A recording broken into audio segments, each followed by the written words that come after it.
going to be reading from a script because it's nearly midnight and I'm exhausted, but I need to get this done.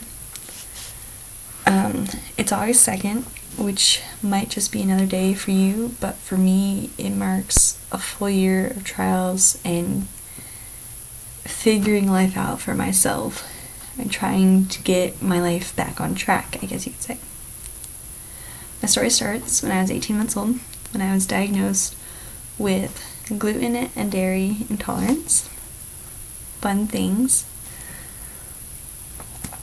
For the first time in my life, along with other things that I'm no longer allergic to, so I'm not going to go into those.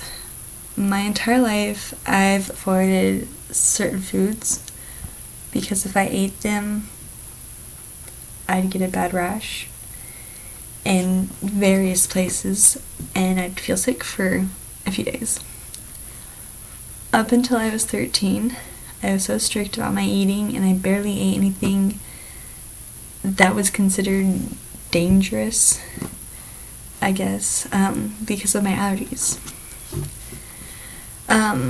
Because of my allergies, I would get these awful rashes on my arms, like right here, backs of my knees, on my ear, like on the back of my ear, and on the corners of my mouth, which is going to be relevant for this story. But every doctor I went to see gave me a pill to slow down and delay the reaction, and then an ointment to help heal the reaction once it had actually come. No hope, no fixing it, just delaying it. It's going to happen anyways. It was 2016. I was 13 years old when we moved to Ohio because of my new surroundings. I turned to food as a comfort. Foods I wasn't supposed to eat. Foods that I knew would hurt me, but foods that filled the void that was in my life. I had no reaction on the outside, none of the rashes I had talked about before. So nothing was wrong, right? No reaction on the outside, nothing I can visibly see, so it's fine. As I went on with life got darker, not just because it's Ohio and that's what happens during the winter time, there's no sun. No, life got darker. I moved away from my friends and family, everything I knew in Montana, to a place I had no friends and family here. A place that was unknown. I was scared and felt alone. I was never a grade A student, but I got worse at school anyways. I stopped caring and even went to some pretty dark places those 2 years. It was summer of 2018. I was 15 and a half at this point. While I was on vacation back home in Montana with my family, I wanted to end it all. I've had enough, I decided. I didn't feel like continuing on with anything. Nothing was getting better, no matter how hard I tried. And I just was like, I don't want to do this anymore. We got home, and my mom took me to see a nutrition therapist that she had heard about. She was in the same office as our chiropractor, so we went and saw her. And I was prepared for this. I knew the routine. The routine was you would go there, she'd tell you what's wrong with you, give you a pill, maybe a set of pills, give you an ointment, and then send you on your way. So I was prepared for that. I go in, stone face, not expecting much. The lights keep flickering, but that's fine. Or changing. We went in and started talking to her. She got right to the point. Right to the bottom of it, to every single thing that was wrong. And what was wrong? Leaky gut syndrome, candida, virus, which I'll go into all these, brain fog, inflammation, hormonal imbalance. But all things that have been building up throughout the years that I've been binge eating whatever I wanted. Again, no reaction on the outside, so everything was fine. Those words all sounded so scary to me. Leaky gut. I have holes in my stomach. And I guess to sum it up, leaky gut syndrome is when an intolerance to certain foods breaks the lining in your guts, making it near impossible to digest things properly. The food would get into my bloodstream, giving off a morphine-like reaction to my brain, causing brain fog, which is so fun. Brain fog is like having the answer on the tip of your tongue. It's there, you can't get it out. Also, it causes anxiety and depression, which are things I had been dealing with the past couple of years during my binge eating process. At the end of our session, she did give me a set of pills, in fact several of them, that I had to take at least 5 times a day. Breakfast, again a little snack, and then that set of pills, lunchtime, another snack, another set of pills, dinner time, and then some for sleep support. But for the first time in 14 years of seeing doctors who give me pills and ointments and say, come back if you need any more, this will delay the reaction, take it before or after you have food, it'll help slow it down or make it less worse. After 14 years of that, she gave me something they never did, and that was hope. Hope that we could fix this, that I could be better, that within a few years I could be healed. I went home a bit more hopeful for what was gonna come next. Little did I know. It was Saturday, July 28th, 2018. I was at church, practicing for worship before service. A small rash had been around the corners of my mouth, right here, all day. I've had it before, so I didn't think much of it.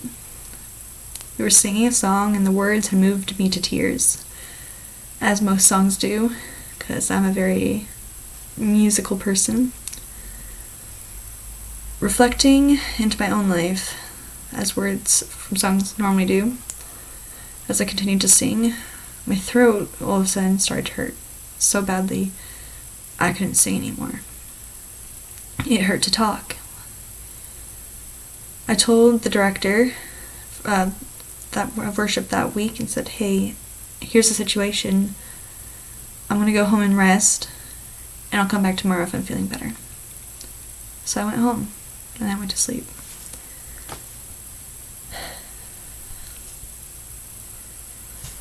Sunday, July 29th, I woke up and the rash was around my entire mouth.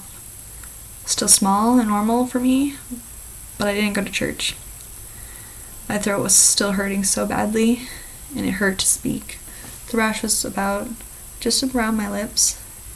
It had originally been just here on the corners of my lips, and it was super dry.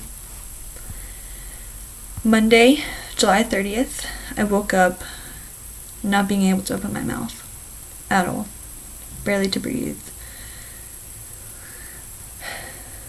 It had spread up to my cheeks, like right up to about here. It was still kind of a lightish pink color, but that's when panic set in.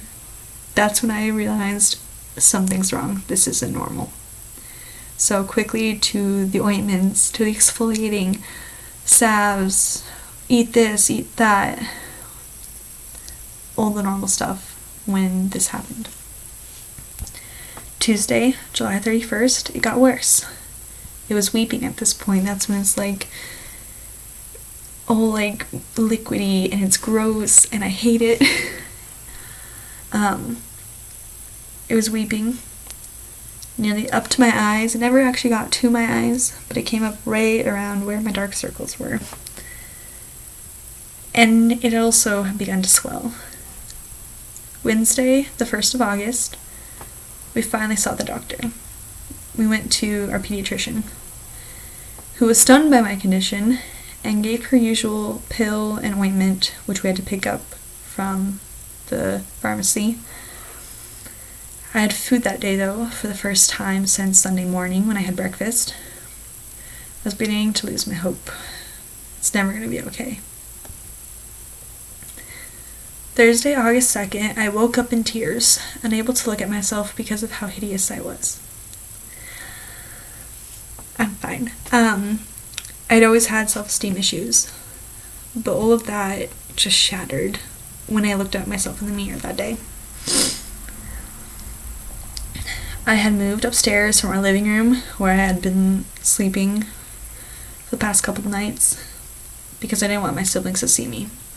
I didn't want them to comment on what I looked like, asking me if I felt alright, because I didn't feel alright. I felt like I was dying. It was not fun. I sat on my bed and I cried. And I cried to God. I said, "Why won't you fix this? Why don't you care? Don't you love me? Why do you allow me to go through this pain?" I stayed crying on my bed for I don't even know how long, when I suddenly realized this is not how I want to live anymore, and I will not let this control my life any longer. It just flipped so fast, like a switch in my brain. I decided I don't want this. I sat up and I exfoliated my face lightly, put the prescribed ointment on, and went downstairs. To the shock of my mother, who hadn't seen me out of bed. I nearly fell down the stairs because my limbs were so weak from not eating nor drinking.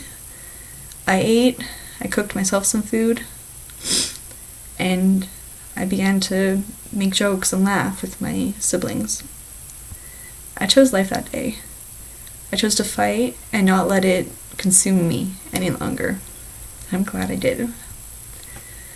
As the next few months went on, I was nervous for the outcome, and the diet especially, because I was getting rid of several different foods that had built up my diet for the past 2 years.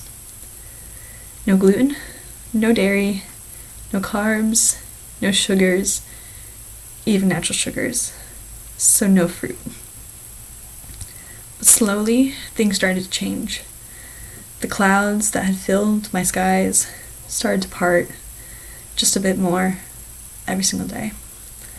I could think more clearly, talk to people better, not wonderfully, but better than before. At Cornerstone, my co-op, I finally started to make new friends. I started doing better with schoolwork, getting 100% on assignments the first time without redoing them, and all by myself without my parents' help. So much started happening, and it gave me more and more hope with each passing day. It's getting better. I went on my youth group's fall retreat, something I would have never thought about doing the past years, away from my family for a couple days, especially when I have this crazy diet with people I barely know. For my 16th birthday, I had friends to actually invite for the first time in forever. In total, 16 friends showed up to my birthday, with more invited but unable to attend that evening. My birthday party wasn't just a party for my age. It was a party for my family and I to celebrate how far I've come since August. I actually had friends, something I had wished for since the very moment we landed in Ohio.